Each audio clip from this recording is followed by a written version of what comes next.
வணக்கம் வணக்கம் வணக்கம் மக்களே. ஒரு வழியாக நம்ம யூடியூப் சேனல் ஸ்டார்ட் பண்ணிட்டோம். ரொம்ப நாளாக நினச்சிட்டு இருக்கேங்க ஸ்டார்ட் பண்ணணும்னு.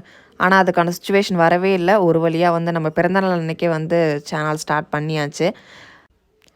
நம்ம இந்த வீடியோவில் வந்து ஒரு டே இன் மீ விலாக் தாங்க பார்க்க போகிறோம். நம்மளுக்கு வந்து இன்றைக்கி வந்து மேக்கப் புக் ஆகி இருந்தது. ஸோ நம்ம அதுக்காக காலையிலே ஸ்டுடியோ போகிற மாதிரி இருந்தது. பார்த்தா ஸ்டுடியோவோட கீயை வீட்டிலே வச்சுட்டு வந்துட்டாங்க. என்னடா இது இவ்வளோ நெகட்டிவாக ஆரம்பிக்குது அப்படின்னு இருந்தாலும் நம்ம அதை பாசிட்டிவாக மாற்றி காட்டுவோம் அப்படின்னு சொல்லிட்டு நம்ம புல்லட் எடுத்துகிட்டு நம்மளும் வீட்டுக்கு கிளம்பியாச்சு.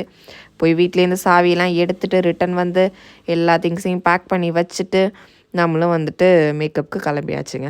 ஆன் டைம்லாம் நம்ம வந்துட்டு ப்ரைடோட ப்ளேஸ்க்கு ரீச் ஆகிட்டோம். மேக்கப்புமே வந்துட்டு ஸ்டார்ட் பண்ணி சூப்பராக முடிச்சு கொடுத்தாச்சு. அவங்களுக்குலாம் ரொம்பவே பிடிச்சிருந்தது மேக்கப்பு. நல்ல ரிவ்யூஸ்லாம் கொடுத்துருந்தாங்க. செகண்ட் சாரியெல்லாம் ட்ராப் பண்ணி விட்டுட்டு நம்மளும் வந்து அங்கேருந்து கிளம்பியாச்சுங்க.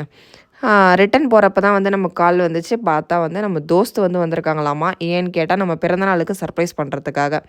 ஆனால் சர்ப்ரைஸ் பண்ணுறதுக்கு நம்மள்ட்டே வந்து ஹெல்ப்பு. சரி போனால் போகுது நம்ம பிள்ளை தானே அப்படின்னு சொல்லிட்டு அவங்களுக்கு நம்ம ஹெல்ப்பும் பண்ணி கொடுத்தாச்சு. வீட்டுக்கு போனால் நம்ம குட்டீஸ்க்கு உடம்பு சரியில்லை. அவனையும் பார்த்துட்டு பெட்ரோல்லாம் அடிச்சுட்டு நம்மளை சர்ப்ரைஸ் பண்ணுறதுக்காக மேடம் வந்து கேக் ஆர்டர் பண்ணியிருந்தாங்க. நம்ம தான் வந்துட்டு அவங்க அழைச்சிட்டு போய் அந்த கேக்கையே வாங்கிட்டு அப்புறம் ஈவினிங்காக நம்மளும் நம்ம தோஸ்தும் பானிபூரி கடைக்கு போயாச்சு. 2 பிளேட் பானி சாப்பிட்டோம். ரொம்ப டேஸ்ட்டாக இருந்ததுங்க இன்றைக்கி பானி. 2-3 பிளேட் அடித்தாச்சு. அதுக்கப்புறம் ரிட்டன் வந்து கடைக்கு வந்தாச்சு. நம்மளை வந்து சர்ப்ரைஸ் பண்ணுறதுக்காக நம்மளை கூப்பிட்ருந்தாங்க. சரி ஓகேன்ட்டு நம்மளும் அவங்க மனசு கஷ்டப்படக்கூடாதே அப்படின்றதுக்காக சர்ப்ரைஸ் ரியாக்ஷன்லாம் கொடுத்துட்டு உள்ளே போனோம்.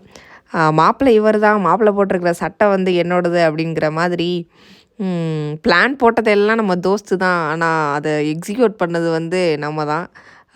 டெக்கரேஷன் வந்து உண்மையாகவே ரொம்ப சூப்பராக வந்திருந்தது. ஏதோ ஃபேரி டெய்ல் மாதிரி ஃபீல் ஆணுச்சு. நம்மளோட இன்னொரு தோஸ்து வந்திருந்தாங்க. முக்கிய குறிப்பு 2 பேருமே வீகன் கேக் வாங்கிட்டு வந்தாங்க நம்மளுக்கு. அப்புறம் அம்மா கடைக்கு நைட்டு போய் சாப்பிட்டுட்டு அன்றைக்கி டேவை அப்படி தாங்க முடிஞ்சுது.